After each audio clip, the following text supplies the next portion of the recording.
and welcome to Board Game Smorgasbord. I'm Tom Vassell. I'm Camilla. I'm Z Garcia. Hello.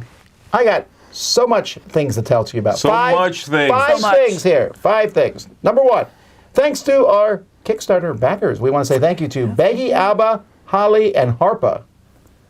I like it's like a comedy trio. It does sound like that. Sebastian Mawasi, David Foucher, Lauren and Pete Vescovo, Ian Doyle, and Benoit Pauline, and then Chris from Greece.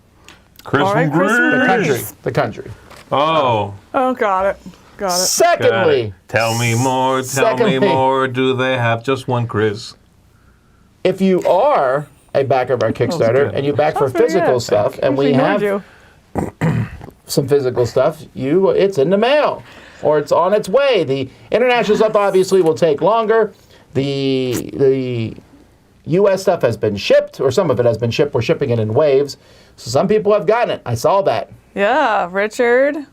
Let's see, Mike is out for delivery promos yesterday. Today. Great. Hope you enjoy them. Good. Very good. Thirdly, we have a contest. Hey-o. So our contest is for Dice Tower Digest subscribers. You don't know what Dice Tower Digest is? That is a bi-weekly newsletter that we send out telling you what's going on at the Dice Tower, telling you different things that are happening. And so we're having a contest for one of our T-shirts. This is the new 8-Bit Tom T-shirt, which gives me such mixed emotions since I hate 8-Bit and board games. Mega Man. I do like Mega Man. That's you can cute. win one of these. This is a worldwide contest. All you have to do is, as a Dice Tower Digest subscriber, complete a form that's linked in the video description. And if you're not one, you just need to subscribe. You just subscribe to that during this period. This contest runs to the 19th, which is 10 days from now. There you go. Fourthly, Dice Tower East registration opens today at noon Eastern Standard Time. It is Eastern Standard Time because daylight savings time is over, which is stupid. Keep it at the same time all year round. But anyway. Not this time, though. Go to the other time. I have no preference. Just stop switching it on me. Messes me up so much. That's where I'm at this point. I don't care. You win. Just pick a time. Right, fine. Like, yes, I want it light in the morning so that my son is safe going to school. I disagree on that. I don't care about safety. I want it light at night so my kids are safe coming home from school. Thank you. No, this man understands. Put them in bed. Vote for 8-Bit Tom. Vote for 8-Bit Tom. That would be a fun platform to be like, I'm running for president. Daylight savings is here to stay. Yes, done. That's your platform. Anyway. They ask about any other thing. I don't care about that. That being said, I Let's don't talk care. about Just daylight, baby. stop fighting. Like, what do you care about international? Like, they should also be on a daylight savings time. If they come over, they'll be happy. Anyhow, the Dice Tower East, though, that's going to be going up on our website. You'll be able to also book at the amazing Caribe Royale Hotel there. Tickets are $150 each. Kids, $115, although there is very limited kids tickets, so if you want to get them. Hotel rooms start at $149 a night, and these are suites, folks, which means you save a lot of money by getting one of these rooms because you have a fridge in the room and you can go out and buy food and there's a microwave and save money eating. Walmart right across the street. There's a BJ's right there. You know, you can really... That's a good call. If you have one of those rooms, you definitely want to stock up. If you have the chance, I'll go to Publix because Publix is an amazing grocery store in Florida. It's not just in Florida. Publix is the best grocery store in America. And I won't argue that. I agree. It's also one of the most expensive. 8-Bit Tom approves this message. Okay. Anyhow, we're going to be doing a lot of, it's going to be a lot of the same, although we're going to a slightly bigger ballroom, which will be exciting. We have way more dexterity games than we had last year. We have live events. Grant Lyons coming in from Grant Game Rex to do a comedy show. We have 2 magic shows, 2! Brian Drake and Joey Evans, and also a top 10.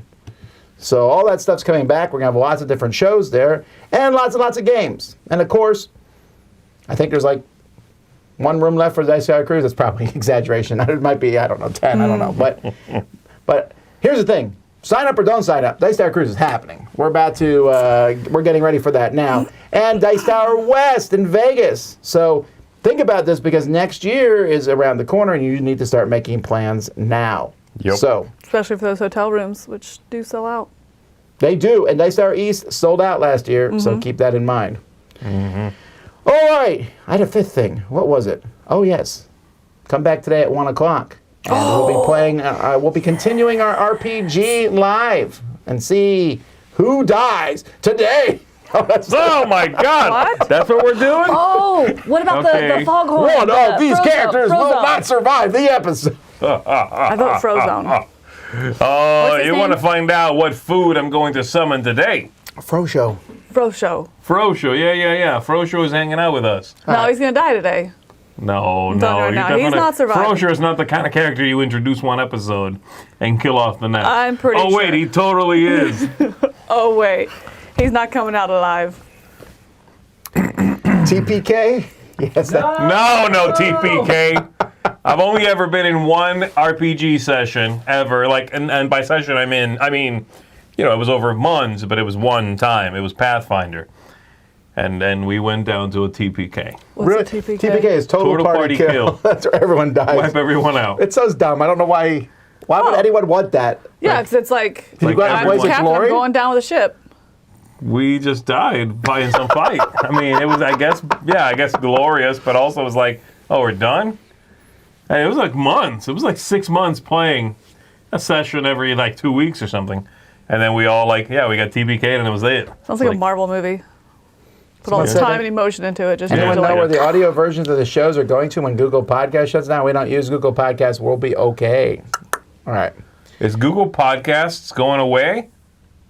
I didn't even know Google Podcasts was a thing. didn't know it was a I thing. mean, yeah. All right, that's Dice Tower news. Let's now go to actual news. News. Board game news.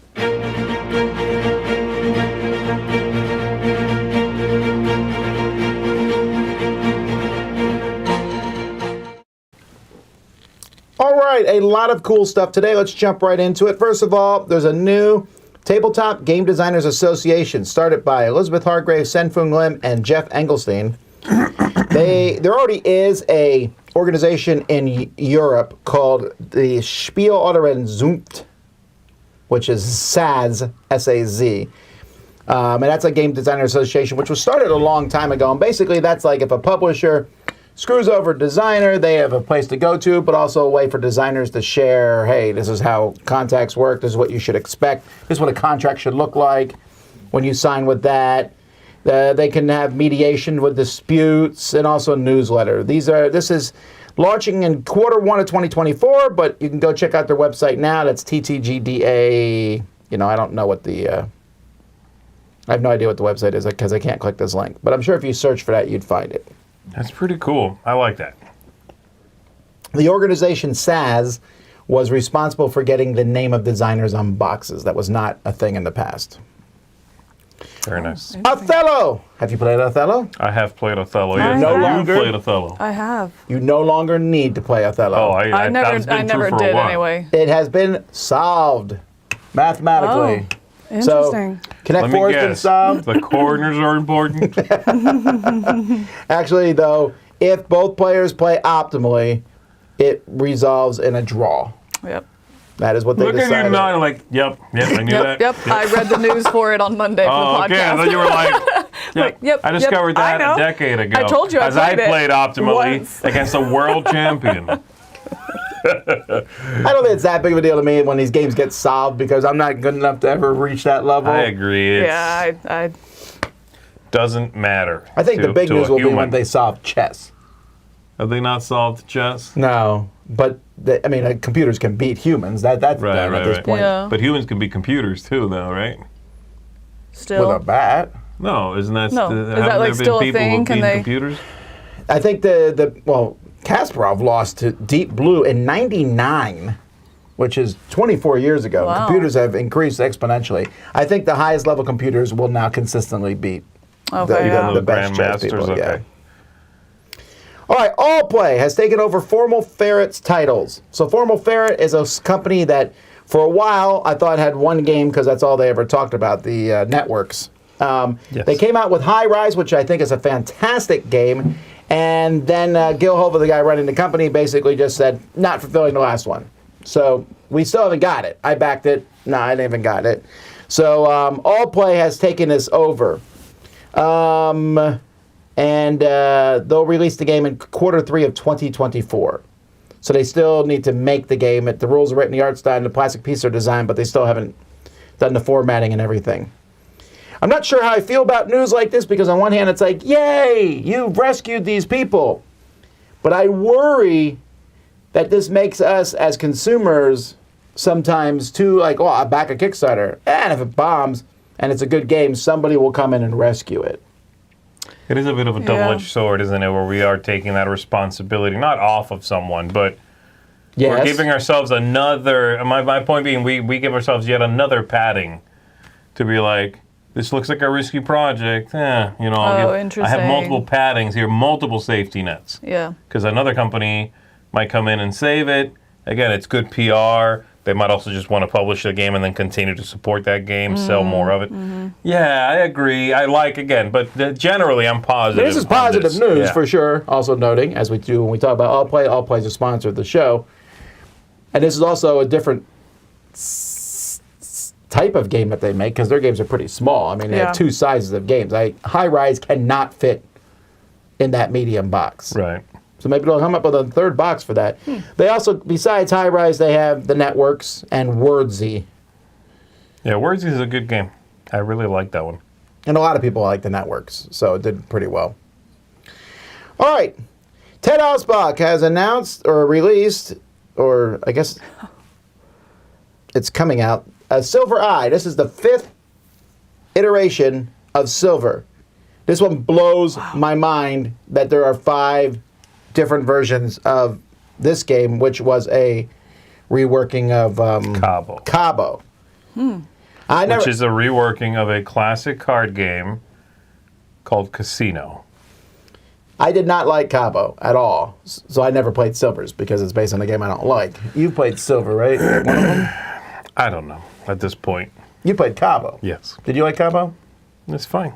Yeah, it's just basically organizing cards in front of you, right? That's the idea. Mm-hmm. You're making there's a lot of games like that. I don't know why I dislike that style of game. It's not interesting to me.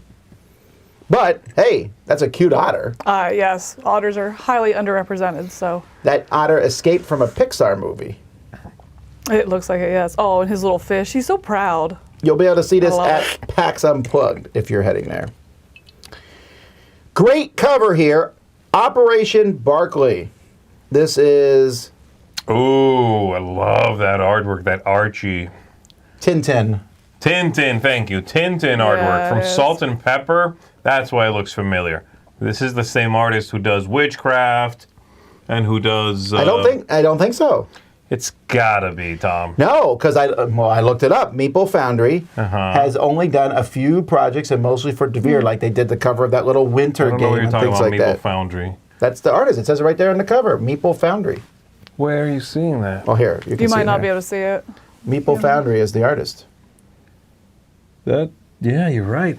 Okay, I'm confused because the art looks exactly like the art for... It definitely does look like Witchcraft and for their other games, for Salt and Pepper's other games, which are... They're definitely like an up-and-coming company. I get that joke, Richard. So this is what Barkley did after leaving Starfleet. But anyway... So what's happening here? This is published by the people who made those same games. Yes. You are competing military intelligence directors trying to mask or learn the truth about the Allied invasion plans for 1943. That's interesting. That's a really cool setting. I like that a lot. So one group is trying to learn where the Allies intend to land next. This was a big deal. They were landing in Normandy, but they didn't want anyone to know. And the London controlling section must prevent them from discovering the truth. So it's two sides against each other, I guess. And that's really interesting because there was a lot of double take. They took a corpse, dressed him up with papers that said where the Allies were going to land, and then threw him off a ship, and he washed ashore, and then he was discovered. And that kind of They even had big blow up tanks. They had a big staging area in England so that when the planes went over, they could see where they were coming. It's a really cool story. You read about this. God. I mean, they did so many things to try to fool the Germans where they were landing. And it's a good thing they did because when they landed, they got decimated on Normandy. They barely made it on. And had the Germans known exactly where they were coming, it would have been way worse. Wow. I'm telling you, they've been picking and putting out some really interesting themes and games, Salt and Pepper games. Mike says he wonders if the cover was done by Albert Montez, who's the other artist, and then the rest was done by Meeple Foundry. But then why wouldn't they put that on the box? I don't know. I don't know. wonder. I don't know, I but wonder. that sounds awesome. I really like that setting, and I don't know much about that history. Well, here's another setting you might like. The Last Lighthouse. This is a solo game from Scott Alms. Look at that. You're in that lighthouse, and look at, there comes the tentacles. I do like me some lighthouses, and I love tentacles. This is from Button Shy Games. Calamari, son. So this is an 18-card game or less. Yes. And doom is approaching. Nightmare threats to tear down your tower. Are these real creatures, or have you been isolated too long? Oh, so this is kind of like that cool. Lighthouse movie? Through which I your haven't own seen, madness, but you must protect the lighthouse and keep it. I love it. Scott Alms solo games, the Simply Solo line, they're a little hit and miss for me. This theme I very much like, and it might be a great one. So, check it out. All right, Finding Atlantis.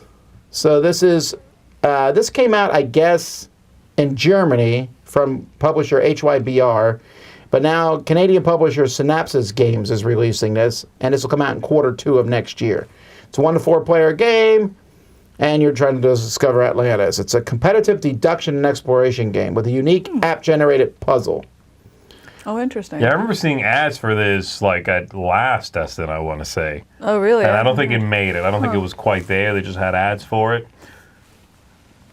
But it always caught my eye, yeah. There's a million different maps you can play, apparently. Okay. Well, it's app supported for the puzzle. I'm sure it could be built upon too. I'm good with that. That's interesting. That's I cool. need a million maps, yeah. That's what matters to me, a million maps. Yeah, I know. Like, there's only 1,000. I'm going to play this game I'm 12 out. times at best. Honestly, if there's a deductive game that had 100, you should be like, good enough. Oh, yeah. I agree. Yeah. Because by the time I do the 100th one, I'll have forgotten the first That's one. fair, too. Anyway, Unlock Kids. Yay. This is stories from the past. I want to say, was this at Essen? I don't think I've seen I don't this. think I've seen this one. No. I think we talked about it, and I wanted to go buy it, and then I never got around to it. But anyway, it's coming to U.S. on December 1st. That's not very far away. Oh, nice. This is the second Unlock Kids game, and there's 6 adventures in 3 settings. So one of the cool things about the Unlock Kids is you go through and play, and then you can go through and play that same setting again. Oh, you have a second one. What's the Really? age on these? Uh, Or you played the first one. What did you feel like the age was? oh, 6 plus, maybe 5 plus. Where does They're it cap out at where like the kids would lose 12. interest? It is Okay. fantastic. Really? It's better than the Exit Kids one, the Unlock ones. Oh, the Exit Jungle one? Yeah, I like Oh, Exit Jungle. interesting. Exit Jungle skews younger. But like the Unlock Kids one, one of the cool things was, this is a slight spoiler, but you're not kids watching. You were moving down a path and putting cards together to make this path, and after a while, I was like, wait, this path made a number. Oh. That was just really cool to see that, you know? Okay. Interesting. Stuff like that. It was really fun. Cool. Huh. That's an instant buy from me. All right. Okay, so Giachi is releasing Penny Dreadfuls of Victorian London. So if this looks like another game, that's because it's from the same designers who did Letters and from Whitechapel and Whitehall Mystery. Okay. So I do wonder how many games we can set in that same setting like this. Is it the same kind of game? Well, you're working through mysterious tales of serial murderers in the 1800s. I'm with you so far. In each tale, you face a vexing scenario, and you need to make deductions and choices based on the clues at hand. Sounds cooperative, actually, so Right. it must be a very different game as opposed to one versus all. That's cool. That I sounds love that really- theme too. Yeah. It's my week, Tom. I'm loving theme after theme here. What else you It's a got week for of me? themes, huh? Paper Dungeons side quest All expansion. right, well, you lost me a little bit. You've never played Paper Dungeons, have you? No, I don't like my dungeons made of paper. Paper Dungeons is one of my favorite roll and writes, actually. I really like it. It's Oh. a fun go through, and the dungeon, you're rolling dice and leveling up the characters, and depending on what level they are, you can hit certain monsters. I enjoy it. So there's an expansion for this, and this is coming into retail November 29th from Alley Cat Games. Okay, right around the corner. Huh, cool. Chucky! So this is from Trick or Treat Games, and I think that's a fantastic cover. That's really cool. I like that a lot. Oh, Joey's going to be so excited about That's this one. great. Yeah, that's such a great cover. Anyway, this is from Trick or Treat. They're following up. They just put out Halloween. And the designers of this are Banana Chan, Yansu, Julian Kim, and Eric Slauson. I do not remember what else they've designed. I know I've heard the name Banana Chan before. Let me... Yeah, you talk about your instant buys. I think Joey's going to be all over this one. Oh, she was involved with the Betrayals. Betrayal at House on the Hill, 3rd edition, and Betrayal at Mystery Mansion. Okay. And then Chuck, the other designers, Yansu, Julie, and Kim. Oh, this is their first one, really. They have another game that they're doing, which we're going to talk about in just a second. And Eric Slauson did Monstrosity and Tattoo Stories. Apparently he likes drawing pictures. Okay, that's interesting. All right. Well, it sounds cool. There's murders. You're trying to gather evidence about mysterious murders that have going on. I'll be like, I know who it was. Right at the beginning of the game, turn one. Like, I know who did it. I have an idea. And you will roll dice, and maybe you'll have an encounter with Chucky himself at the end of each round. After 3 rounds, whoever does the best at overcoming these challenges wins, because Chucky will have slaughtered everyone else. Oh, I love that. Oh, that's really cool. All right, I mentioned this other game that Banana Chan and Kim, 2 of the designers from the last game, did, and it's called Guardians of Matrimonia. This is coming from Darrington Press, who just did that Queen by Midnight? Queen by Midnight. Something like that? Yeah, it's like basically Critical Role's board game arm. And so this one, you're an elite event planning team, ensuring that a fantasy wedding goes as smoothly as possible. In their role of Bardfluencer... Oh, I hate that so much. If I had known this, I might work this in my campaign somehow. Oh, Have a guy show up and be like, hey! I'm a Bardfluencer, great. A Bardfluencer. Anyway, a necromanager, a holistic cleric, or an ale chemist. Each will have their own unique abilities to tame the magical emergencies that threaten the big day, whether the client's spouses are goblins, dwarves, or eldritch hive minds. You need to put out fires, keep the guests partying, and make the spouses happy. This is a cooperative game, but it includes a competitive mode where you're also getting tips while you're doing it. I don't care about that. The cooperative part of it sounds fun. Like, hey, we got to keep this wedding. What? This is like an inside joke inside of an inside joke, inside of a niche, inside of another inside joke. But that's what it sounds. Yes. I almost wish the fantasy wasn't there. Like, it was just like, here's a wedding. You got all these in-laws coming. You got to make sure, like, that'd be great. The ex husband doesn't show up, or that the former wedding planner. No, that's fine. Game. That'd be cool. I'm just saying, it's like that's one game, and then they went fantasy on top of that, which is also fine. Then they went jokey on top of that. Right. You know what I mean? This game needs the Red Wedding expansion. Oh my gosh. Wow. Anyway. That is really, I wonder if that's going to be too niche, like you said, like more of a joke, like a haha, I have this. It's like four gamers, right? There's like a group of people who are into RPGs and comedy and like Critical Role, right? So, well, there's a huge fan base for Critical Role. I mean, huge. What is Critical I showed you that picture. They do what we're doing today. They play... the YouTube channel. I thought... Yes. Oh, okay. I thought you were talking about Critical Role as if like it's an RPG name or something. They are the biggest. I was showing Z a picture earlier where they filled out a stadium in London. That was insane. Just playing, like a 4-hour? Yeah, they're the biggest. Yeah. Anyhow, Bunny Boom. Andrew Bosley artwork. This one's funny. Now Andrew Bosley's been killing it with these covers lately. I love this. I feel like that lady falling over backwards is fantastic. There's one that has like an old timey. There's one in there actually. There's like an old timey one. It's also an Andrew Bosley cover, and it has the same feel. It's like, oh my gosh. I like his the perception that he does. Like that's really cool. Like you said, the way he's falling backwards. Perspective. Yeah, sorry, the perspective. And like the bunnies that you have that overwhelming feeling of them. You know? do. This is great. And this, I love it. I mean, yeah, you can read. It's all about like bunnies overproducing and you trying to manage this like overproduction of the bunny colony. You can cause a bunny boom. More rabbits added to the board. I don't know. It just sounds fun. The game designer. Queemy, this is one of his first games. He has another game, but it's not coming out till next year. Okay. So I love the idea of this, and it just reminded me, we were talking about great covers. At the end of this year, we've done a best covers before. Oh, yeah. We're going to do one of like just games that came out in 2023. That'd be fun. Oh, yeah. Oh, you know, the bunnies flying and stuff remind me of the Were Rabbit, the Wallace and Gromit. Were Rabbit. Yes, It yes. doesn't You're look right. that like feel. that. Yeah, you're I right. just love that lady just got hit by a bunny bird. All right. Also, that hat. How's that stayed on that guy's head? The guy in the back, I just saw him. He's like, pass. Oh, those big old eyes. All right. Speaking of beautiful looking things, there's a new Tokyo Highway coming out called Tokyo Highway Rainbow City. So this is a new version. Oh, actually, this is an expansion. Sorry, for this dexterity game, Tokyo Highway, which is one of the most, if not, it might be the prettiest, in my opinion, dexterity game that exists. It just looks cool. And now you got little cars, and Mike said these cars are like rubbery type things, so they'll stay on those roads better.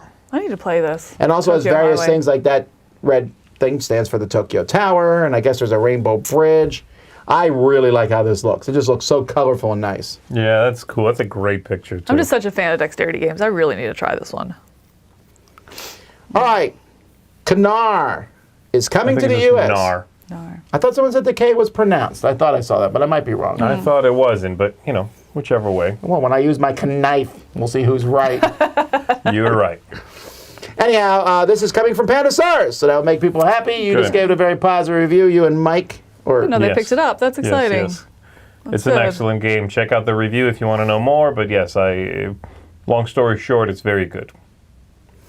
All right, it's time to continue the trend of video games coming to board games. First, we have Ooh. God of War. This is coming from Simon. This was announced at their expo in Thailand. Ooh. So they did do a God of War card game in 2019, which Yeah. I don't know. Did any of us play? I played it, and Sam. Oh, okay. Play that one. Oh, Roy's giving it an eh. But that's because card games don't really convey video games very The well at all, I excitement, don't the think. movement. Yeah. Anyway, they said this game has been in the works for a long this is coming to crowdfunding in mid-2024, and it will retail in 2025. So if you're a FOMO, you could just go to sleep and forget about this. It'll be a while. Yeah. That's cool, though. I love the movement on those minis. I've never played any of the God of War video games. I know about them. I mean, the character's pretty... What are you doing? You like that one, don't you? That's one that you played. Yeah, you haven't played God of War? Are they open world? Yes, this year.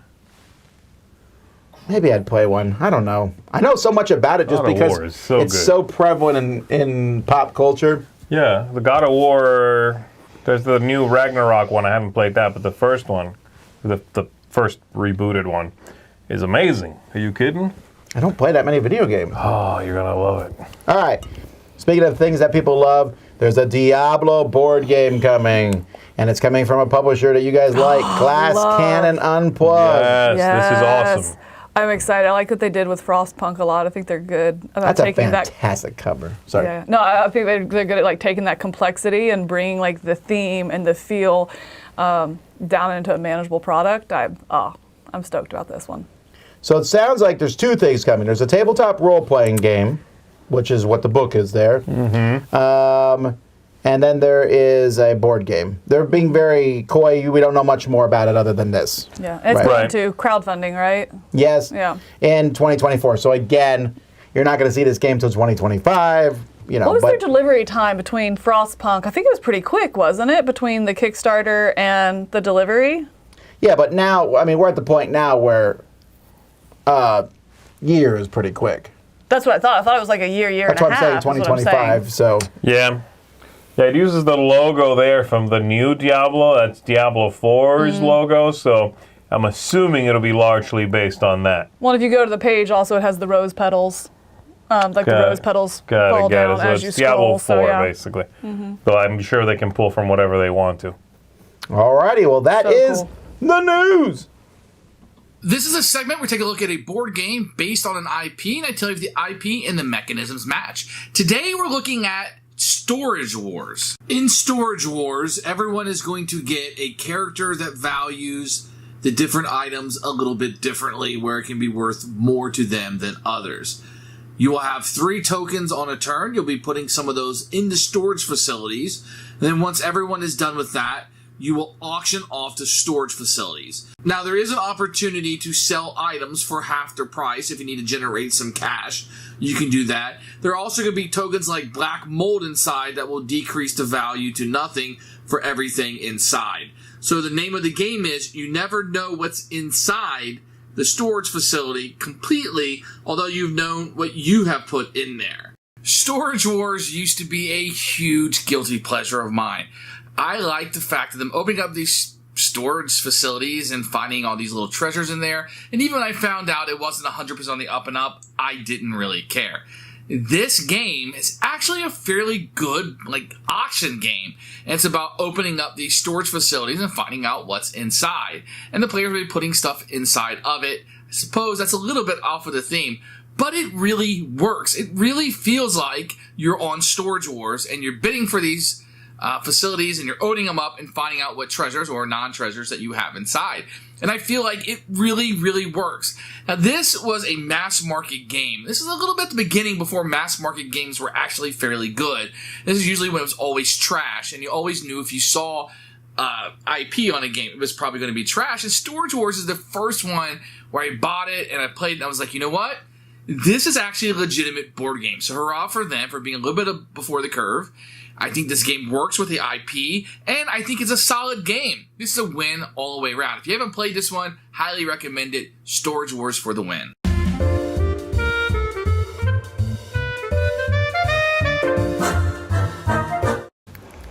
All right, today we're talking about our top 3 fictional vehicles that are not spaceships, because that's a different category. Is it? Why? Well, yeah, because you can do spaceships. I'm splitting it so we can do the spaceships later. Oh, Joey gets split spaceships. I don't know. Well, I don't know if that's next week or not. We'll see. Actually, no, you can both have spaceships. Why? Because I won't be in next week's. Where are you going? What? I'm going to... No, Joey won't be here either. What? Is it on the calendar? I've not seen Top 9 spaceships. It is on the calendar. Not since I looked. Okay, right now, my hands are here. It's been there for a while. Anyhow, all right. So, fictional vehicles, you guys know what they are. They're vehicles that aren't real. So, there we go. You want to go first? Sure. Camille was not going to be here today. I was not supposed to be here today. Yeah, so Joey was going to be here, so she made this list like an hour ago. Yeah, definitely. Yeah, an hour is being very generous. All right, so the first one was a hoverboard, but specifically the ones from The Uglies. Have you read that book? Probably not. Wait, not from Back to the Future? Not from Back to the Future. I like the one specifically from The Uglies. And I don't know if it's because I read it and so I got a lot of the background, the science behind it or whatever. But the hoverboards in there, they're powered and generated off metal, like different alloys. And so they can go anywhere that there's a strong enough charge off the metals. And that's what, it's the magnetic repulsion and stuff is how they operate. So they can go all through cities, and it's a dystopian. So, a lot of different ruins and that kind of stuff they go off of, but also like deposits on if the mountain has enough, if they've been altered and the mountain has enough mineral deposits, it can float and that kind of stuff. So it's not a charge. It's none of that. It's not going to go haywire. Yeah. So my number. Uglies. Yeah. This is a book series? I've never heard of it. Oh, it's a good It's about book a bunch series. of pretty people. I don't know anything about it, actually. So it's at like a certain rite of passage kind of stuff. You go through this surgery and they completely overhaul, like bone shaving and everything to make you pretty. And I was just kidding. That's no, really it what really it is. And so you come to find out it's a big dystopian, and so this one, but in that you learn as you go. They also do like different implants and trackings and different things like that. And so it's all about kind of fighting that pretty culture. So the Uglies are the people who refuse to do it and become outcasts? They become like it's like an outlaw, but yeah. And so they're fighting against this infrastructure of just pretty people that are just completely vain, brings up like on the cell phone all the time, the social media, that kind of stuff. It's not directly with that, but it has a lot of correlation to it. That sounds good. Anyway, I've never it's done really like good. It's Scott Westerfield. TV show or like a movie about did. that. They did? Yeah. I haven't seen this stuff. Yeah, it's really good. I I like haven't it. even heard of it. It's older now. I mean, I read it. It's probably, I'm guessing like 15 years old. Wow, okay. 15, All 18, right. I don't know. Yeah, anyway, the Cool. hoverboards from The Uglies. All right, my number 3 is the Batmobile. I like the Batmobile. I You always gotta have. be way more specific. I am going to be specific. Which My one? favorite Batmobile is the Michael Keaton Batmobile. It just looks iconic. I know you like the newer one, the Don't worry about Christian it. Let's Bale keep going, one. please. Yeah. But I like that one. It kind of looks like a Corvette. I don't know what the car model is, if it even is The one one. with the big boy fin things in the front there and Yeah. the spinning deal. The one yeah. that turns into a motorcycle if you drop off enough pieces. in the second Batman, remember he was going through that alley and it gets thinner and thinner and just... It does. You're right. That's such a so stupid scene. ridiculous. Yes. But I love that vehicle because when it just shows up, you're like, that's the Batmobile. I get that more modern ones are more they make more sense. You know? more beefy, yeah. No, but they feel like an actual car. That one looks like such a fake cartoon character type car. Sure, But yeah. I still like it anyway. It's the one, the Six Flags over Georgia has a Batman, like one of their areas is a Batman area. Oh, that sounds fun. And they have a life-size model or whatever of that Batmobile. Of that and it's Batmobile? really cool, yeah. So that was That always one of is my favorite awesome. things to see there as a teenager. All right, my number 3 is the Nautilus, as in Captain Nemo's submarine. Oh, that's cool. The Nautilus. From the series of Extraordinary Gentlemen. Yes, from. That's cool. That one's actually really cool. That movie gets a lot of crap. As it The should. League of Extraordinary Gentlemen.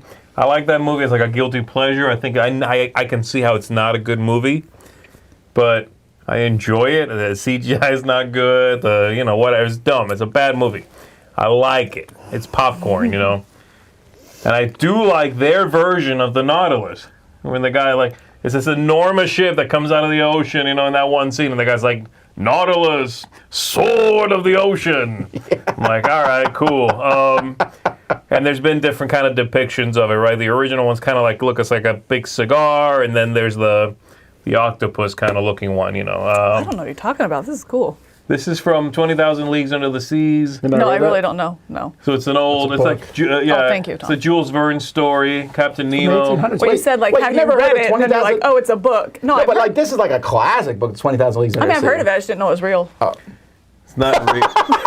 It's not. No, I didn't know it was a real book. I thought it was like, I don't know what I thought it Yes, was. it's a I didn't real realize it was book. there. It has Actually, it shows up character. in 2 books. It shows up in the, Mysterious Island, too. Yeah, Mysterious Island. He helps the escape there. Yeah, I really like it. I think it's a cool idea. I think there's something mysterious and amazing and fantastical about it. And Jules Verne wrote some crazy stuff that eventually would be like prophetic. You know what I mean? The way he was like, yeah, here's how the submarine works. Here's the different compartments that fill with water. And here's this and here's that. Oh, It's that's like, cool. Hold up. He's one of my favorite classic writers. Yeah, it's very good. All right, number 2. It's me already? Oh, it's me already. All right, my number 2 is the light cycle from Tron. I really like it. I mean, I know it only works within the computer program that they're grid. in, but still the grid, yeah. But still, it's just this baton that you open up and then it becomes a motorcycle. And I think they're really cool. I like the way they look. I like that it's portable like that. It's so fascinating to me just to have a pocket motorcycle. That's also my number 2. Is it really? It It's really so is. cool, I thought right? no one would pick that. The light cycle is well, awesome. I It was love on the my light cycle. short list, yeah. I love that. So One of my good. favorite scenes from any movie is when they're both riding and they look at each other and they just come in like that, and then the other guy Yes. smashes. Oh, it's so cool. It's a great sequence. There's something about just taking out the whoop, and then just seeing it build and come together. Oh, I love that. I like the light cycle a lot. Yeah. When I first saw the movie, I wanted one so badly. Oh, yeah. I have no desire to drive a motorcycle at all. Mostly because I would die. I'm so worried 'Cause here you'd with fall Miami asleep. traffic. Yeah. No, it's Yeah, not even no, that. I know, I Have tell you you. seen how people treat No, I know. cyclists here? I got rid of my motorcycle when we moved to Baltimore, and then when I came to Florida, I was like, oh, maybe I'll get one again. I drove here 2 days, nope. I'm not I would buying drive a light one. cycle though in Miami. Mostly because you're in a computer program, so Yeah, I'm safer okay, there. that's all right, yeah. My number 2 is, just about anything from Fury Road, from Mad Max Fury Road. But I am picking my favorite vehicle from that, which is the War Rig. Guitars. No, not the guitar vehicle. The War Rig. The War Rig is the hero vehicle. The truck? The truck, yeah.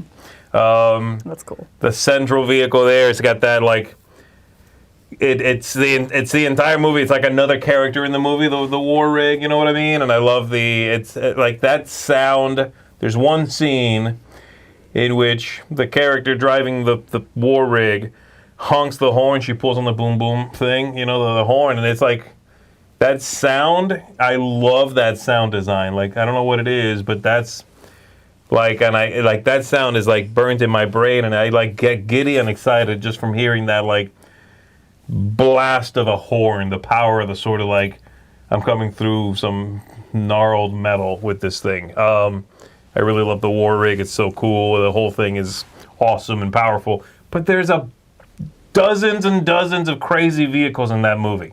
Everything. The little little VW Beetles with the spikes on them, the buzzards is what those guys are called, and the guys on the bikes doing all the crazy stuff on the bikes and throwing grenades or whatever. Like, there's vehicles galore. I'm still mad that there has not been a sequel to that movie. Yeah, they're working on it, so I don't know. You could just do the same plot with slightly different car chasings, and I'd be okay. Yeah, I guess so. I don't know what they're doing. Anyway, War Rig. That's awesome. All right, my number one is the Batman Tumbler. I love it. There's just something about it's something that it just checks all the boxes. Like, it's big and it's beefy and it's a tank, but it's fast and nimble also. Like, it's just, you feel watching it just powerful and excited. You know, I want to see what it can do. I just love the energy that it brings. Is this also your number one? Is it yours too? Oh man, but yeah, I know love he loves the that Tumbler. car. That car is amazing. It's like, again, because they really managed to toe that line between, it's a fantastical car that will work as a Batmobile.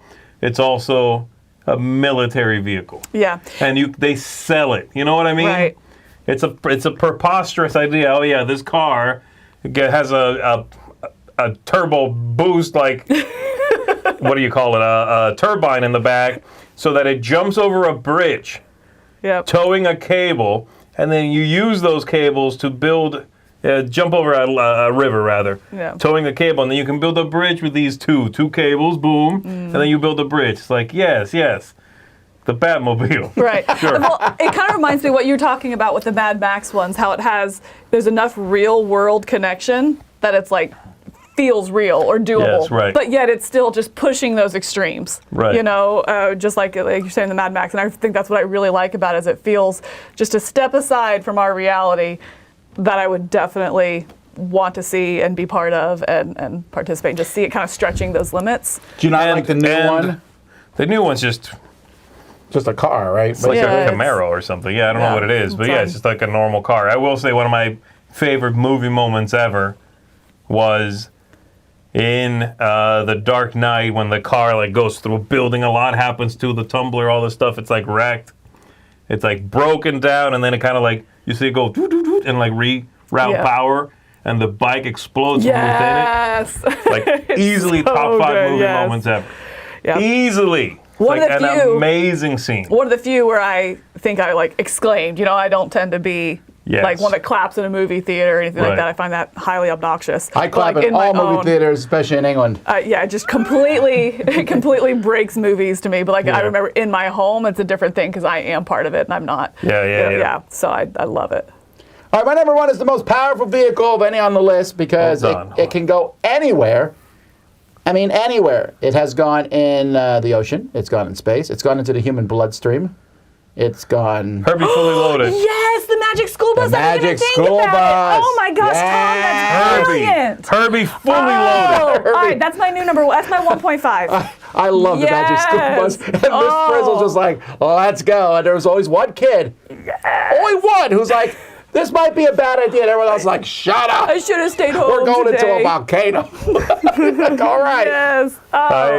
Very good choice. I barely know the Magic School Bus stuff. So. There's actually a newer show my kid's been watching, and it gets even more insane. And Miss Frizzle's always like, we'll be fine. It's fine. As a parent, I'd be like, my kid's transferring out of here. Do I need to sign anything? I love it. One of the few cartoons as an adult that I'll still go back and watch. I don't care for cartoons. And I like cartoon movies, but like actually cartoon series, one of the few that I'll sit and watch with my son.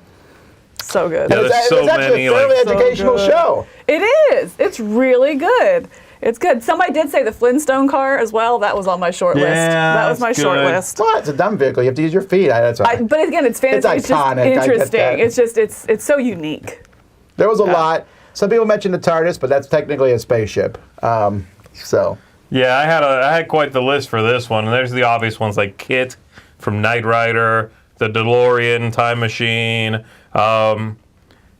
the vehicles, the cab from Just a Fifth Element. I really like that car. It's like nothing fancy about it. You know what I mean? It's just what the cars look like in that future. It gives you a ticket? No, the cab is just like, it's the guy's car in the movie, you know. But I love that the way they drive through the air and all the vehicles in that movie I thought were really cool. I love it when a movie takes a big swing, when it's sci-fi and they're like, forget it. We don't care about realism anymore. The cars all fly. You know what I mean? I really liked the from Star Wars, the sand motorcycles. I have no idea what they're called, but the sand motorcycles from They just like float. yeah, from the old They're Star just called Wars. speeders, right? I think. I don't know. I think it's speeder. But I like those. Those things are That great, was- except I think those guys went in the forest. I'd be going. You can see mine just going real slow. That's real another slow. like iconic, for me. Like I remember just being as a kid watching it, just like glued to it. Like, oh my gosh, the trees. What's gonna happen? Like I just All right, those are our top 3 fictional vehicles. Let's keep going.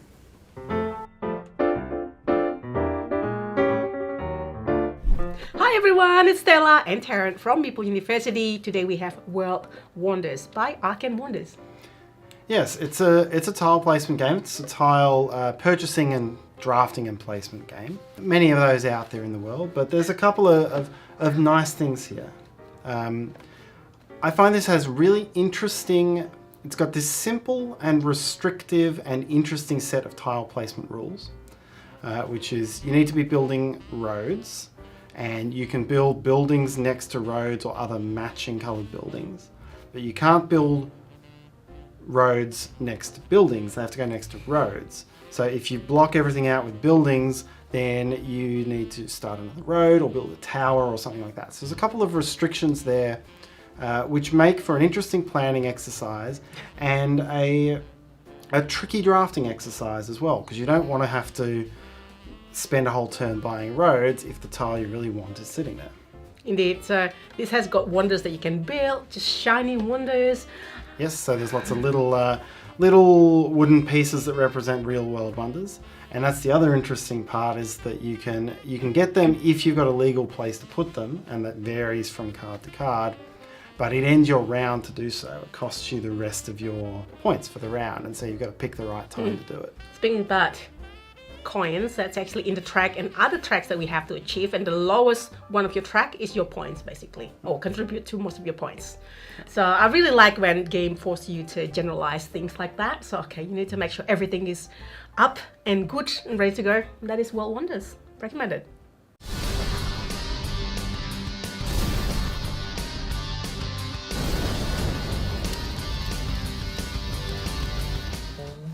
All right, the process of realization, which I forgot was the topic till today, but I You didn't just know until this realized, huh? moment. Ta-da. So what is So it? my question is here. So Okay.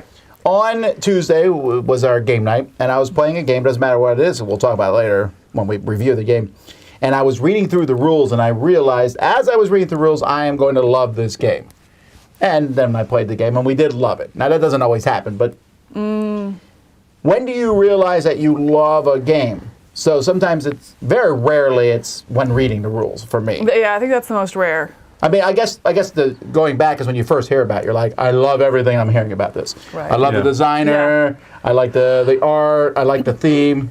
But even at that, like, even if you, I feel like even if I see as I go through, oh, I like the designer, I like the theme, I like the publisher, I like these mechanisms, ooh, I'm liking this, I'm getting into it, there's still some hesitation Well, yeah, because you need until to I like play them for the their game. personality.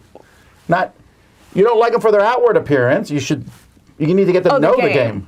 Oh, okay, yes. That was a bad analogy. yeah, I guess. that analogy, what? That was No, weird. it isn't a terrible analogy, I think, because you shouldn't judge people by their looks. What are you talking about? Yeah. Of course. Kidding. But yeah, no. Both looking at me like I just grew a third So eye. my point is, yes, I agree. It's like all those things to be ticking, but I still go with a little trepidation into a game. Absolutely. It's like, oh, I really hope this Yeah, is you're good like- as it's building it up to be. It's you that know? hope. You're yes. like, I'm hoping this is as good as it sounds. Right. And I think even reading the rule book is a doubling down of that. Is, ooh, I hope this plays as well as it reads. Yeah. I If this agree. is as good as it seems to me right now, and if you've read a lot of rule books, then you know what I'm talking about. Every time you're about to come up to a section of content, and you're like, I hope this works out like this. I can kind of, yep, there it is. Yeah. Or it surprises you. You know, you're like, wait, what do they mean? How does this work? Oh, you keep the last card that your opponent played. That's great. So those things make you go, I might really like this. But Yeah. that's still too early, right? I mean, Yeah. you Usually, got to play it. right, I hear it. Usually for me, there's some moment where the mechanisms just click, whether it's I do something, it's like, I and I finally see, I see how these decisions I'm making intertwine into the game. And there's always that one moment of realization. Maybe I get a boon I wasn't expecting, or I play something and see the trigger. It's like, oh, I set up for that 2 turns. I see now, okay, now I'm invested. Usually there's some sort of melding of mechanisms where I see that process like bloom on the board that really, all of my favorite games I can point to that moment. Well, I don't know exactly. Not all of them, most of them. I agree. Like, so there's that first time of realization. Sometimes is seeing the game, then there's reading the rules, Yes. or being taught the game. Someone's teaching me the game, and I'm like, wow, ooh, wow. Then it's what Camilla said. You're playing the game, and you do something happens. You do something, you're like, oh my word, that was Right. amazing. I can't believe this happened. That's great. Right. But sometimes the realization comes post game. So you play the Yeah. game, you're like, okay, I'm not sure how I think about this, and then 10 hours later, you're still thinking about the Yes. game. Yeah. And I'm like, man, I'm thinking about the game. I come back to it, and I'm like, I really like this game. So it's like a slow burn. It's true love. Yeah. Yeah. Not just a fling with the game. But Yeah. I found that the games I like the most in my life have been a combination of that, ooh, I really like this, but the game. But then later on, you're like, man, that's fantastic. Because some games I'm like, this is really cool. And later on, I kind of forget about the game. It didn't have any real lasting Right. effect. I feel like that one is the most, not confusing, but I have to, when I have that and I find myself still thinking about the game, I have to take that moment, like, am I thinking about the game or am I thinking about that play session? And if it's a play session, I'm like, wow, that was a really good session of it. Or is it the game and I'm thinking about the mechanisms, I'm thinking about something that happened, and a lot of times if it is that, I'm thinking about the game, I dream a lot, but it comes up in my dreams. You know, and I'll wake up, it's the first thing I think of, like, oh, I wonder what would happen if I invested more in X, you know, or if I tried this strategy, you know, and it just stays on my mind. Well, that the way. opposite can happen. It could be a bad play session. Yeah. But I still think about the game. I'm like, I think that game didn't Yes. go very well, but man, that game has me interested. Yeah, Or you get intrigued. pile drive, like you lost by 100,000 Right. points, and you're like, but man, that But game is so wow. good. But man, you know? or I wonder, okay, but also I see where I went wrong and I'm excited to try it again. And then hopefully that session, you know, leads to that kind of aha moment where you see it come together. Yeah, I think for me, a lot of it is certainly, yes, that post-game heeing and hawing in my mind, but there's a few telltale sort of things happening in a game that lead to that thinking about it later on. One of them, for me, is definitely turn angst. That's a big one for me. When you're If sitting I'm like- there and you're, Yeah, I'm kind of sitting there like waiting on my turn. I'm seeing what's happening, but I'm like thinking about my turn. I'm waiting on it. I'm hoping something doesn't get taken. Just whatever it may be, there's that sort of angst of like, are you done? Yeah, you're done? Okay, good. Whew. Okay, I'm taking my turn. You know what I mean? Because I'm like hoping they didn't change something or took something or what have you. And turn angst is a big one. And then just the reward is the other one. The sort of feeling clever because the game designer or designers are so good at helping me feel clever even though I'm not doing anything that hundreds of people haven't done while they were playtesting the game or playing the game elsewhere. You know what I mean? But somehow I feel clever. Yeah. They trick me into going like, look at that. Look at what I did. That's all. I pulled that off. Yeah. I was able to like, boop, boop, boop, boop, and then I pulled this off. It's like, yes, the game is, that's what everybody does. Hey, that's good. Making you feel clever. Yeah. I created something. I solved this. This was, you know, Good combo, my good strategy. whatever. Right. That stuff Yeah. makes you feel clever. And then the final step of realization comes months, years later, when you go back to a game, and sometimes I'm like, this game's great, we play it, and like, no, it wasn't. But then other times I'm like, I forgot how much I love this Right. game. Yes. I Or- realize you're still the one. You're great. Or it's been hitting the table consistently for those 4 years. You know, and you're like, and you have that moment of like, wow, I've played the heck out of this game and I still look forward to putting it on the table. I love this game, you know, so it is that kind of delayed response of years Yeah. later where you either rediscover it or realize how much you've played it and it's just kind of become part of your game group or part of your game repertoire. There's definitely something bittersweet about what you're talking about there, going back to an old favorite, being like, it's okay, like other games do it better, or it's been a while, and in that time that passed, there's things now that I don't really find as attractive in this game. There's something very bittersweet about that. But when the other thing, it always other makes thing me is- super happy. Yes. I agree. When you're like, I haven't played whatever in a while, bring it out and you're like, Could have come out last week. Yeah. Love it. Yep. Yep. Well, there you go, folks. What do you think? Tell us in the comments. Before we end today, don't forget, there's a contest. Go back to the beginning of the video to check it out. In 2 hours, registration for Dice Tower East opens up. Get in there, get your room, get your ticket. Come play games. And we'll see you at 1 o'clock for the next session of RPG. If you don't say, I don't know anything about RPGs, then come watch. It's an 'Cause I amusing don't either. story. Yeah, that's true. Yeah, we some of us are You're barely. watching some very amateur people play here. We're You're just watching kind of having people fun. discover it, right? Be part of the journey with us as we figure out what an RPG is. And by we, I definitely mean me. Until next time, I'm Tom Basil. I'm Camilla. I'm Z Garcia. Have fun in your fictional vehicles.